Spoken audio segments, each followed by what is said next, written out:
ಎಲ್ಲೆಲ್ಲಿ ಪಾಕಿಸ್ತಾನದ ಡ್ರೋನ್ಗಳನ್ನು ಹೊಡೆದುರುಳಿಸಲಾಗಿದೆ, ಎಲ್ಲೆಲ್ಲಿ ಪಾಕಿಸ್ತಾನದ ಮಿಸೈಲ್ಗಳನ್ನು ಹೊಡೆದುರುಳಿಸಲಾಗಿದೆ. ನಾವು ಫತೇ ವಿವರಗಳನ್ನು ನಾವು ಕೊಡ್ತಾ ಇದ್ದೀವಿ. ಅದನ್ನು ಲೆಕ್ಕದಲ್ಲಿ ಪಾಕಿಸ್ತಾನ ಅದನ್ನು ತನ್ನ ಪ್ರೈಡ್ ಅಂತ ಭಾವಿಸಿತ್ತು.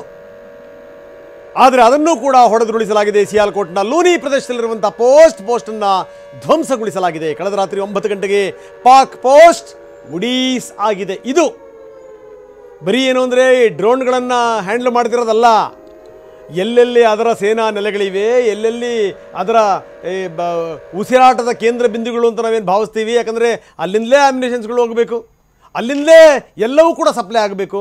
ಆ ಪ್ರದೇಶಗಳನ್ನು ಕೂಡ ಉಡೀಸ್ ಮಾಡಬೇಕು. ಅದನ್ನೇ ಭಾರತ ಈಗ ಮಾಡ್ತಾ ಇರೋದು. ಅದನ್ನೇ ರಾವಲ್ಪಿಂಡಿ ಎಕ್ಸಾಂಪಲ್.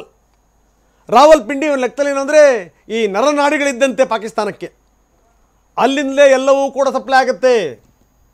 ನೆಕ್ಸ್ಟ್ ಕರಾಚಿನ ನೀವು ಸರಿಯಾಗಿ ಧ್ವಂಸ ಮಾಡಿಬಿಟ್ರೆ ಮುಗಿದೋಯ್ತು ಕತೆ. ನನಗನ್ಸುತ್ತೆ ಇನ್ನೂ ಕೂಡ ನೌಕಾ ಸೇನೆ ಸರಿಯಾದ ರೀತಿಯಲ್ಲಿ ಎದ್ದಿಲ್ಲ, ಅದರ ಅಗತ್ಯ ಬಿದ್ದಿಲ್ಲ. ಅದರ ಅಗತ್ಯ ಬೀಳ್ತು ಅಂತಂತಂದರೆ ಬಹುಶಃ ಏನು ಅಂದರೆ ಪಾಕಿಸ್ತಾನಕ್ಕಾಗುವಂಥ ನಷ್ಟ ಇದೆಯಲ್ಲ, ಅದನ್ನು ಪಾಕಿಸ್ತಾನ ಊಹಿಸಿಕೊಳ್ಳಲಿಕ್ಕೂ ಕೂಡ ಸಾಧ್ಯವಿಲ್ಲ, ಊಹಿಸಿಕೊಳ್ಳಲಿಕ್ಕೂ ಕೂಡ ಸಾಧ್ಯ ಇಲ್ಲ.